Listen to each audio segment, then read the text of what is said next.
Hello and good evening. So I'm Dr. Mohammed Zulkarnain, and today we are going to discuss the art of history taking and how to take history in Mrcs-B exam. Remember, this history taking is an art, and for this you have to be an artist. And I am 100% sure if you are with us for the next 2.5 months for to take our course, and I am 100% sure that you will be an artist to take an history. And so let's discuss what are the important points you have to pick up while taking history and you should not miss, and how to present it and how to defend it. So let's talk about that. First of all, how are you asked to take the history from the patient? So there will be a question scenario that will be pasted outside the cube, and you have to read out that scenario, and you will be given 1 minute for that, and after that you will be given 6 minutes to take the history inside the cube. So as I have all the time been asking you guys that this 1 minute is the key. This 1 minute is the key. So you have to utilize this 1 minute, and don't just get that, okay, I know this one. No. In this 1 minute, read the scenario very carefully and then plan all the questions you have to ask in the next 6 minutes, and you can only do it when you already have done and discussed that scenario almost for 7 to 8 times or 7 to 10 times. So that is why I ask all the time that it is so very important to take to ask to just save this 1 minute. So let's start with the scenario. This is 45-year-old female patient who presented to you with headache since morning. So you have to utilize your communication skills, ask the relevant question to the patient, and then you have to present it to the examiner. So this is the scenario, and now you let's see what you have to do in you have to perform in the next 6 minutes. So first of all, that how this scenario is marked. So each station, you know that it is 20 marks for one station, and for 10 minutes, 1 minute outside the cube, 9 minutes inside the cube. 6 minutes, you will be given 6 minutes to talk to take history from the patient, and then you will be having 3 minutes, and these 3 minutes are basically almost 0.5 minutes for presentation, and next 2.5 minutes should be for questioning answer from the examiner. The patient is always an actor. You will not be given the genuine patient. And then after that, how is the marking system in Mrcs Osce and Mrcs-B exam? So marking system is very clear. There are two examiners, and one examiner is the surgeon, and he will be responsible for 15 marks out of 20, and the other one is the layman, and he will be observing your other activities, and he will give you 5 marks out of 20. So that is how it is marked. So what will this person judge? So this will judge, first of all, your history taking, have you asked the relative questions, second, your presentation, and then your knowledge. So he will judge these three important things. And the second one, who is actually a layman examiner, and he is judging your other qualities. And what are those qualities? How are you sitting? How are you just communicating with the patient? How are your expressions? How are you using medical or non-medical language? And very important is that, are you using your hands, eyes, and your nodding, head nodding, all these activities. Are you using these activities, or you are just sitting like an idle and just listening to the patient? So this is how this important examination, history examination, in this important examination and history system is marked. So let's discuss that what should be. Now here starts your working. So after the general layout, let's start that what you have to do in the exam. So first of all, I told you that for the first 1 minute you will utilize that 1 minute, and you will just read out that question, and in the next 1 minute you will plan out. Then you will wash your hands. And it is very necessary, otherwise you will be marked negative for that. Then there will be a chair present in front of the patient, but this chair will not be facing the patient, and that is why you have to just turn this chair and you have to face the patient. Number one. Number two, then you should be sitting at the edge of the chair. You should not be sitting like supporting your back with the chair, just like that. No, don't be relaxed. You should be sitting at the edge of the chair and just bending a little bit forward, and your eyes will be in contact with the patient. Head nodding, you have to use these eye movements, hand movements. You have to show the empathy to the patient, and you should use your expressions not only in these movements but also in your words, your voice. And if the patient is going to have pain, then you should feel that. And all these activities are actually marked by both examiners, by the layman as well as by the surgeon examiner. So that is how this system is marked. Then next, we have just taken the example of this scenario, and we will discuss this history taking station with the example of this scenario where the patient is presenting to you with headache.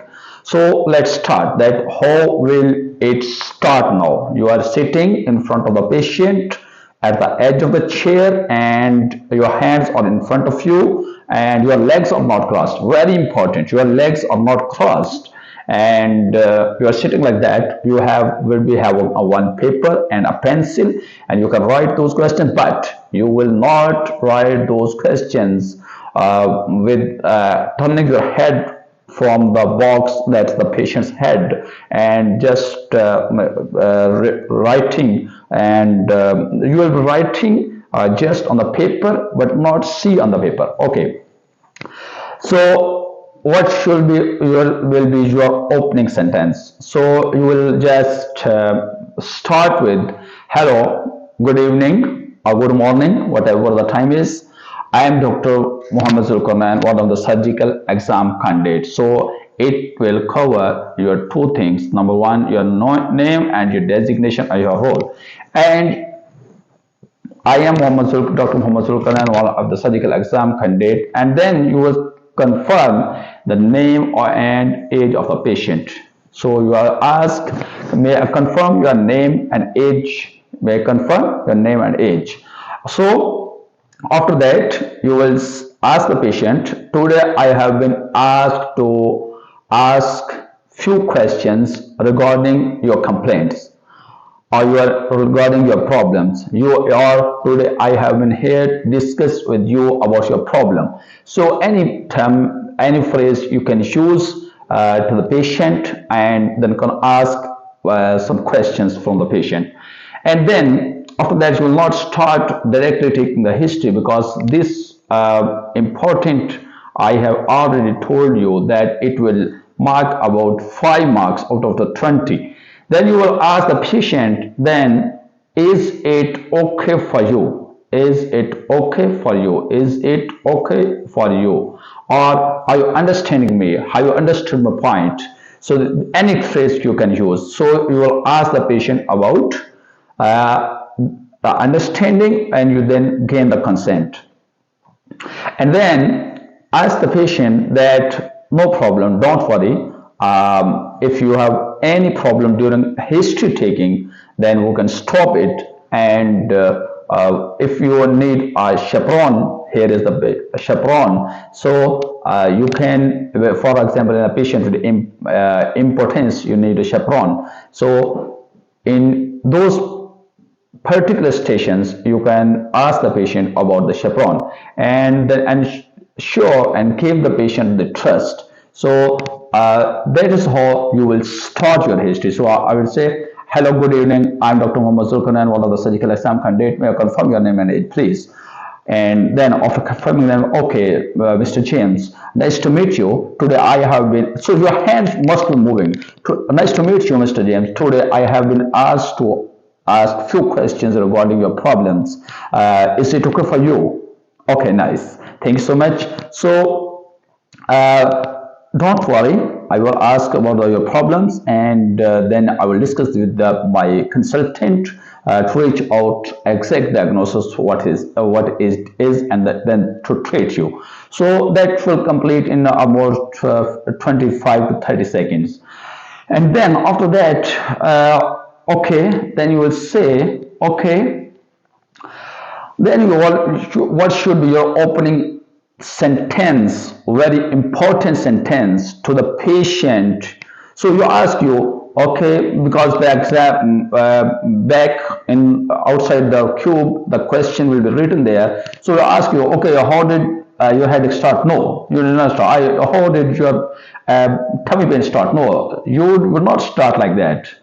Or already, although this will be already written on the paper, but you would not start like that. You would start like that. Okay, Mr. James, can you please let me know why have been you here today, or what thing has brought you here today? Tell me about your problems. So you will ask like that, not directly about that problem.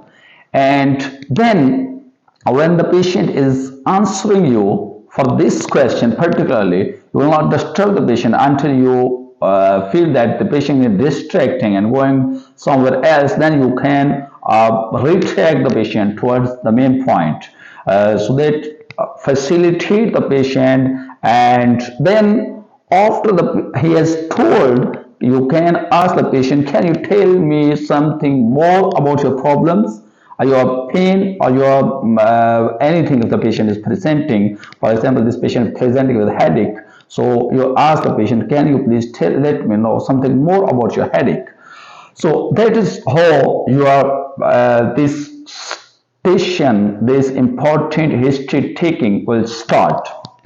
Remember, in headache, the patient with headache, if there is in your exam, the lights will be off, and the patient will be having photophobia, and also the patient's eyes will be closed, and patient will be in severe headache. So if the patient is in severe headache or any tummy pain, chest pain, any pain, then after you ask the patient and the patient tells you that I have headache, for example, so you will ask, okay, do you need any painkiller?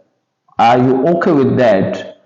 Do you need any painkiller? So I can offer you. And then you will ask that, okay, are you comfortable while answering questions? And then the third thing is, the lights will be off, the patient's eyes will be closed. So you will say that, okay, is it okay for you if I turn on the lights? So if the patient says okay, then you can turn on the lights, otherwise you cannot. Fourth is, you can ask the patient, can you please open your eyes, or you need any painkiller? And then you will ask the patient. And this patient may be that he's screaming, and if the patient is screaming, you will offer the patient, I have told you already that you have to offer the patient for the water as well as the tissue paper. So when you will offer that, it will be because they want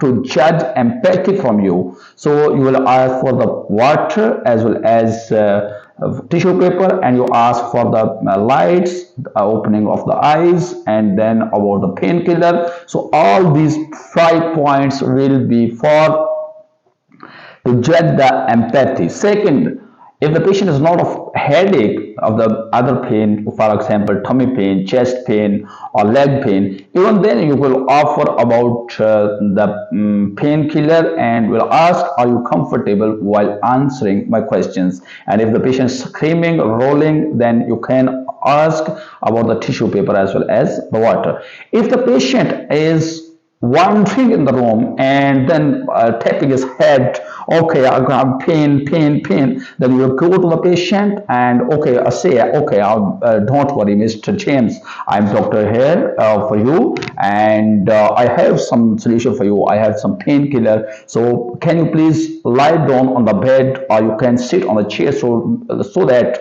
we may have somehow conversation with you for your diagnosis.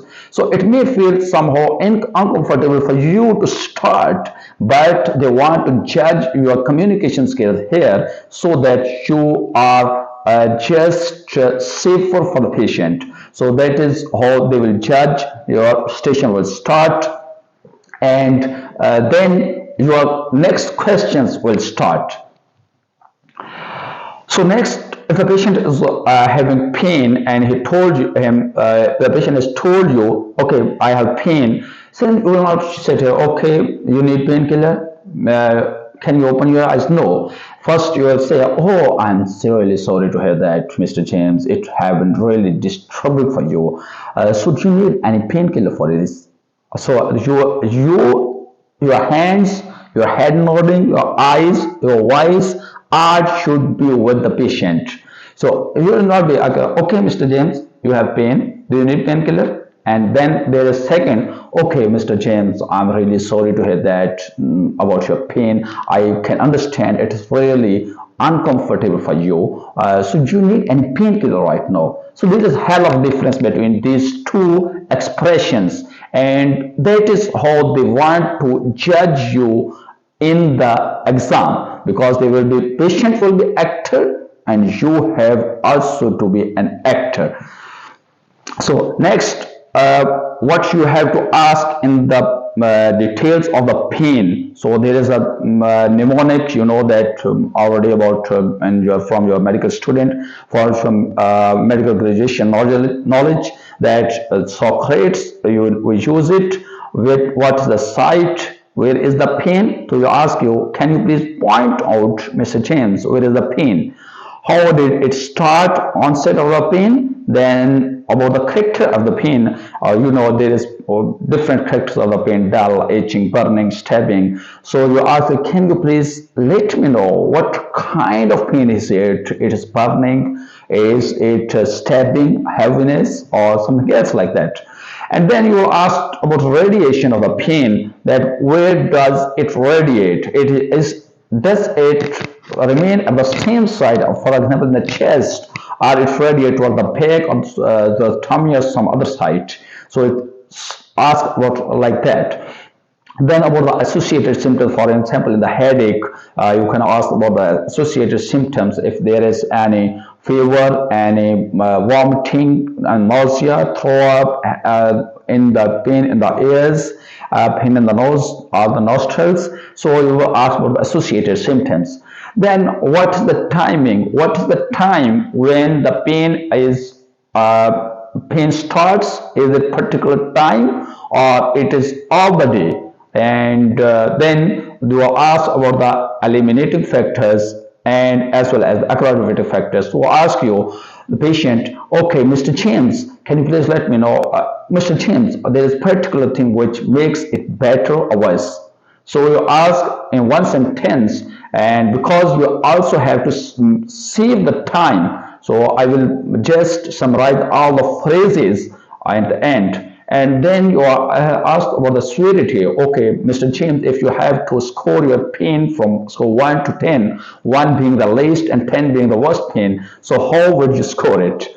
So that is how you have to ask about the pain. But these Socrates almost all these alphabets, they fit in all the types of complaints. For example, pain in the tummy, any hematuria, or you can say bleeding per rectum. Almost, I don't say all the alphabets, but most of the time. For example, you have to ask, okay, from where it start, how it started, and then see for color, for different things. So you can remember for all the things. As you are asked about the timing for every patient, aggravating and relieving factors, obviously, and similarly about how much is the, for example, most of the time the patient complains comes to you with the complaints of pain. So you have to use this Socrates. So how would you ask? Okay, if I ask the patient, okay, Mr. James, where is the pain? Can you please point out? Okay, I'm really sorry to hear that. It must be disturbing for you.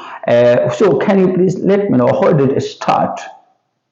Okay, and what was its character? What is burning, stabbing, or it was like something crushing pain, stabbing pain? Oh, okay. So it remains in your chest or it radiates toward the back or tummy. Okay. And what is associated with fever or chills or anything, yellowness of the eyes? Okay. Any vomiting or diarrhea? No. Okay. Fine. And then what's it particular time when the pain starts?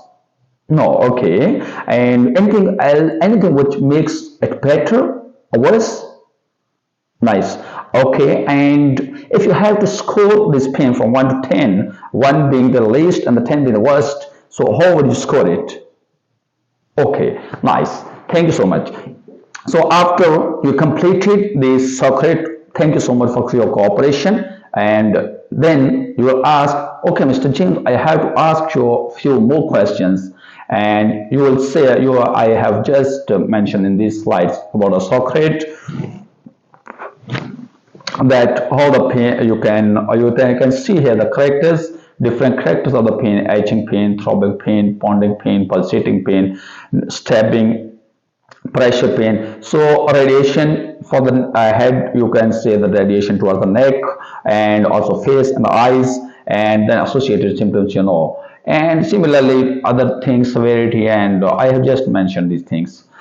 Okay, so next, after you have completed the Socrates, very important, then the next one is in each and every, remember, every history, the arrangement will be same as I'm going to mention in all these slides.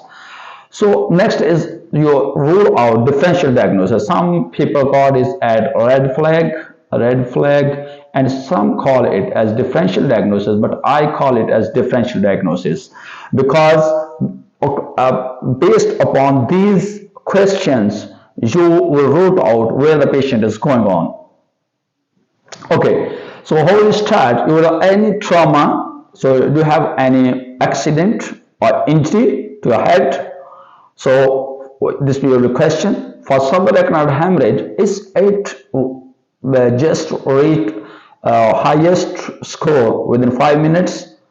Okay, and do you have any family history for that, for example, and or family history of any polycystic kidney disease or brain aneurysm? Okay, any history of malignancy in the previous history of malignancy in the patient, or you can ask about the new. For the new, any malignancy, there will be two important things. Number one is weight loss, and number two is loss of appetite, anorexia. So you will ask about these two things, weight loss and anorexia, and because in the brain there may be some mets, you will ask about some previous malignancy. For meningitis, you will ask the questions that if the patient is having fever, stiffness, seizures. Similarly, for stroke, you will ask the patient if the patient is having already high blood pressure or there is some neurological deficit. You will ask the patient, are any weakness in particular part, for example, in the upper limb or in the arm or the leg, or the problem with speaking. For a giant cell arthritis, you will ask if the patient is having temporal tenderness. You will ask the patient that if I touch your head, if there is increased pain on that, on touching your head, particularly on the side of your head.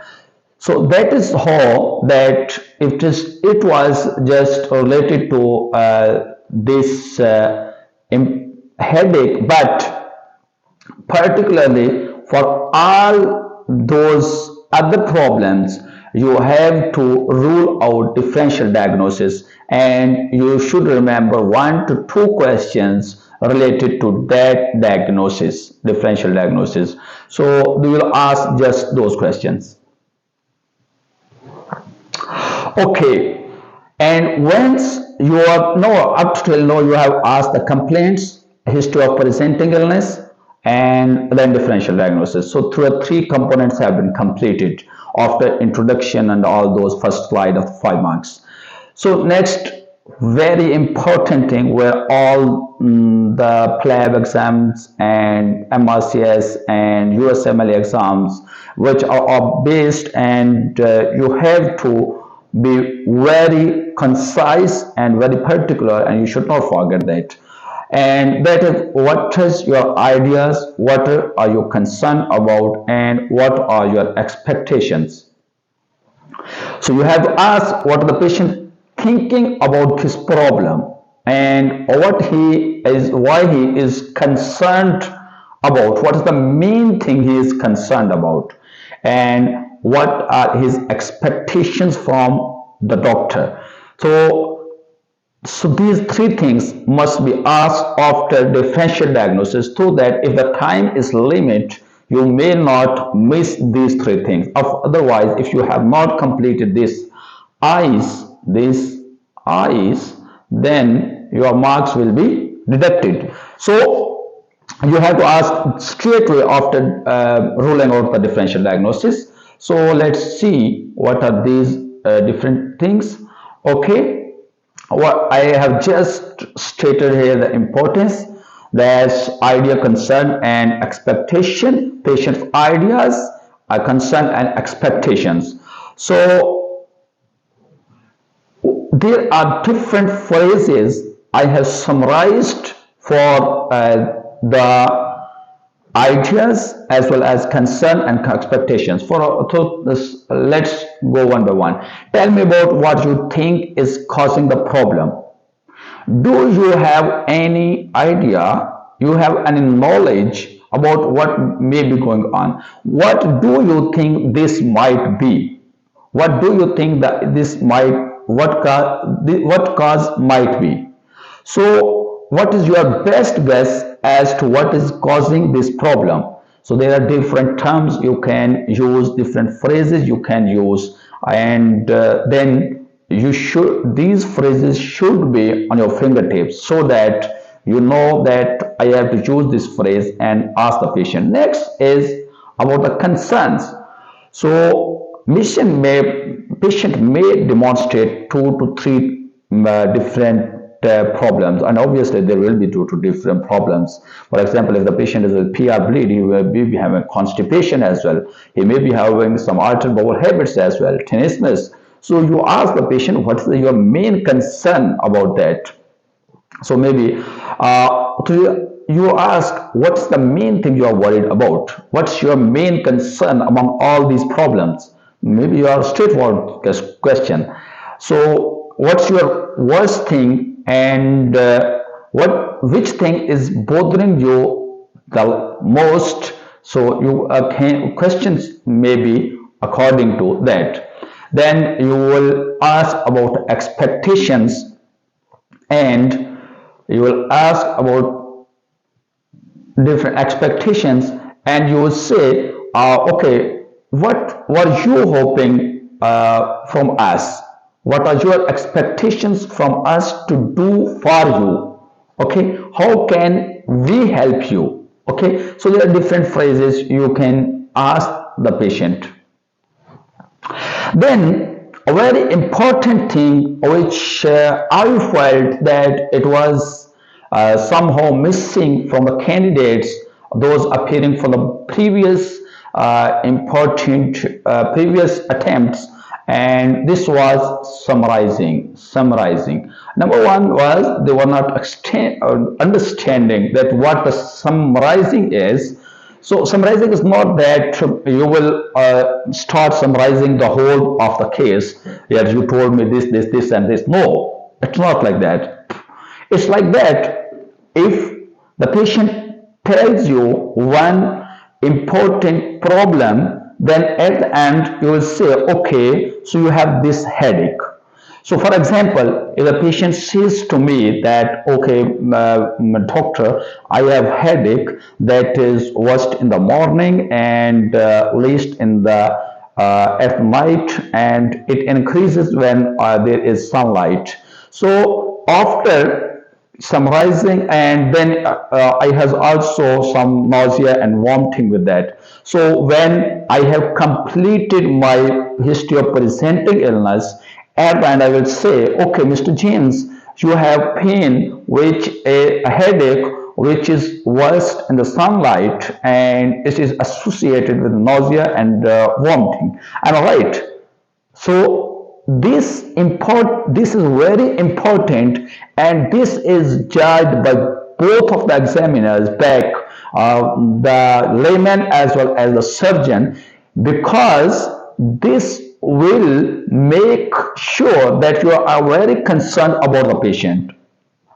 So if we check that you are understanding about the patient has told you, and also you can confirm either you are correct or incorrect, and and you have not overlooked, and you have not overlooked the patient. So you will not just after, for example, after the differential diagnosis you roll out, and there comes to be, for example, malignancy, and in malignancy there are patient has weight loss and anorexia. So after ruling out all the differential diagnosis, you say, okay, Mr. James, you have lost almost 15 kg of weight in the last 6 weeks, and your appetite has also remarkably decreased. Am I right? So this will make sure that you are very concerned about the patient. Second, in the communication skills, this is very important in taking history, that after all this summarizing, you have to ask the patient, am I right? Am I right?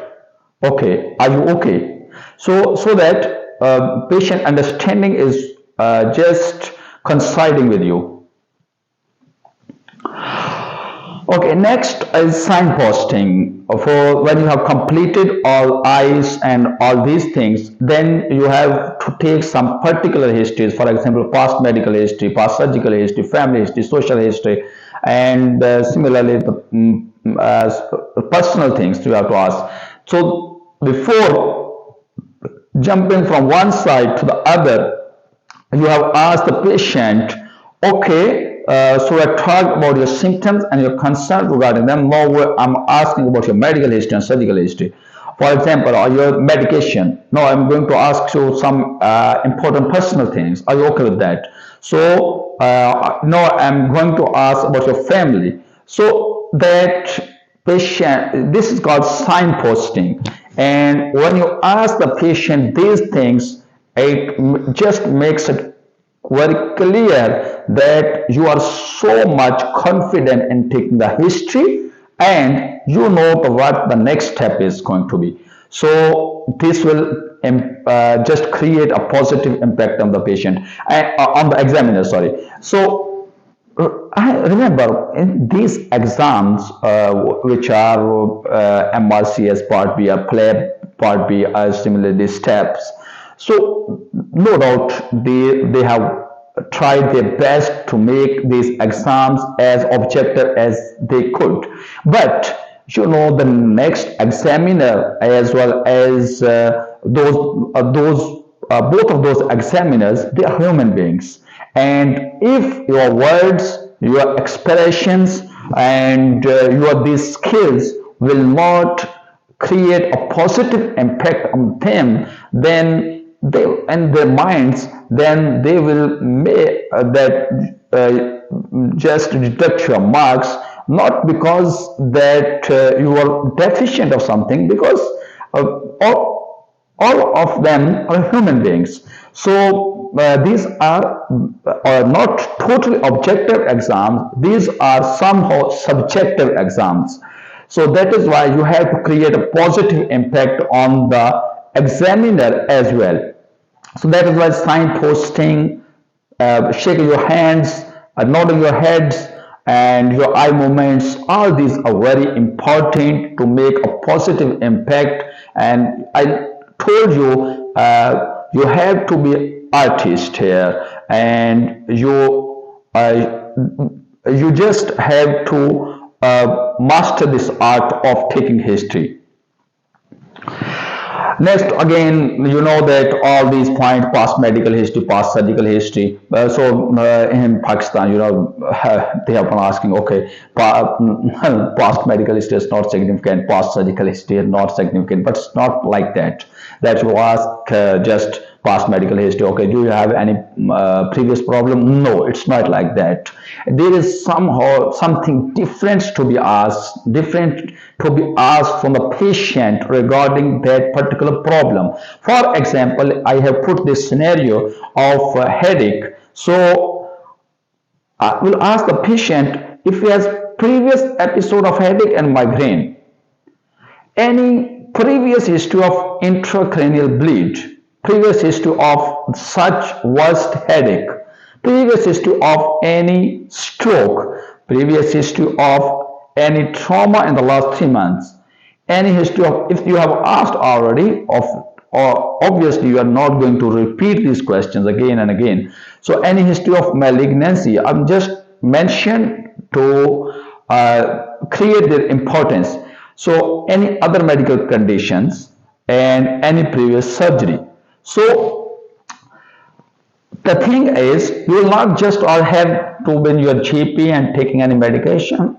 No, you have to ask the patient some important things. For example, if the patient is with PR bleed, or the patient with hematuria, so there is one important medical history, medication, past medical history. Is it the patient taking any blood thinner? Is the patient is taking any warfarin, any anticoagulant? Is the patient of any trauma? So these are very important past medical histories. And similarly, for the past surgical histories, any surgery and any surgery for the trauma or surgery for other things. So you have to ask about some important medical problems, not simply about have you been your GP taking any medication. So if you have time, you must ask. Then about the drug history. Similarly, for the drug history, it's important you ask the patient, obviously, have you been taking any medication or any drug. So for some important drugs, for example, warfarin or the aspirin for this patient or the other patients, and similarly analgesia for headache if the patient has been taking. And if the patient says yes, I have been taking this medication, then you have to ask about how many days, what is the dose, and what is the name of the drug. Okay, and if the patient is saying I'm taking painkiller, then you ask same questions. Then one important thing, if you missed, it will just deduct your marks, and that is allergies, and you have to document that also in the clear cut way if the patient is allergic to any medication. So in the drugs there are two important things. Number one is any drugs taking, and number two is if there is any history taking, any allergies to the medication. Then you have to ask about the family history, and in the family history in this patient, for example, is any neurological diagnosis in the first degree relative, for example, of migraine, of subarachnoid hemorrhage, of stroke, any malignancy. So I have to ask. In, for example, if the patient is with the complaints of inflammatory bowel disease, then you have to ask the patient that, Mr. James, please let me know if in your family someone has similar problem, or of the PLAB bleed, of the bleeding from the back passage. Similarly, if the patient is having some kind of malignancy, a gastrocolic obstruction, for example, and you're expecting that there is some malignancy, then you ask the patient about that malignancy. And so you have to mention about that particular problem. For example, C. colon, you have to mention if any of your parents or your brothers or sisters or your siblings, is if they are having any carcinoma of cancer of the bowel. So it's not just okay, Mr. James, in any for any person of your family is having the same problem. No, mention the disease, name of the disease. Next is social history, and before social history, asking the social history, you have to take the consent again. Consent, take the consent. Okay, Mr. James, now I am going to ask some personal questions from you. Is it okay for you? Okay, and then you will, after taking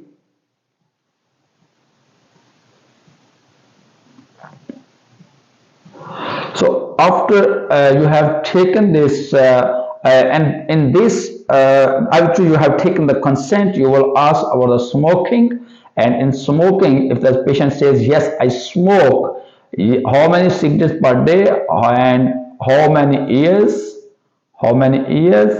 and have you ever thought of quitting? Have you ever thought of quitting? So there are three important things you have to ask the patient: how many cigarettes per day, how many years, and then have you ever thought of quitting? Similarly, in the alcohol, you may not ask about the quitting, but you have to ask about how many packs per day and how many years. So because they have a particularly impact on the life. Then you have to ask the patient about any drug use, any recreation, any withdrawal of the drugs. This may create an impact on the patient.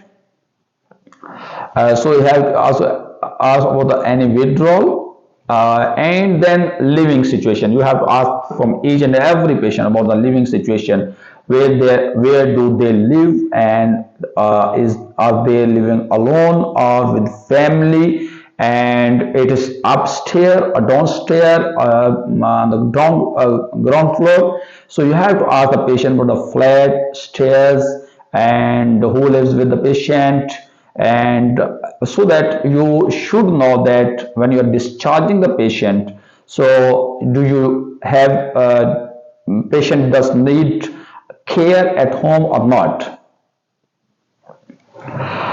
Then towards the end, you will ask about the systemic review, and most of the questions would have already been covered, but those systems which have not been covered, you have to cover at the end.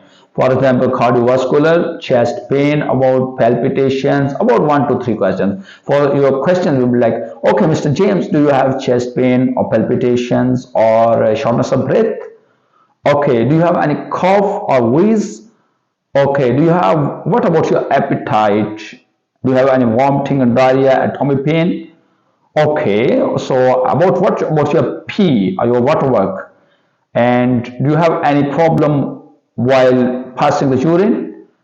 Okay, similarly, do you have any muscular pain, a joint pain?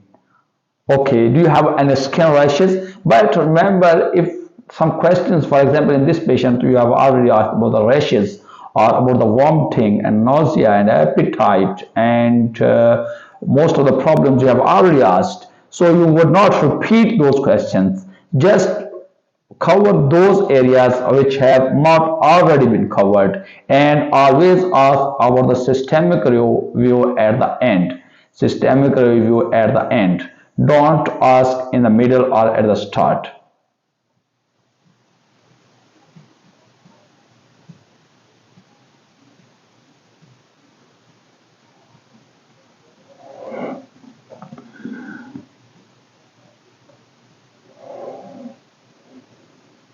And then at the end, thank the patient and ask if the patient has any other question. Any question. If the patient has any question, don't forget to mention this important question.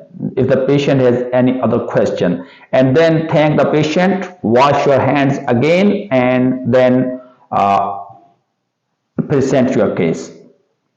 Okay, I hope that after watching this video, you will be able to take the history. And if you have any question, you are asked us in the comment box, and we will try to answer you there. Thank you so much.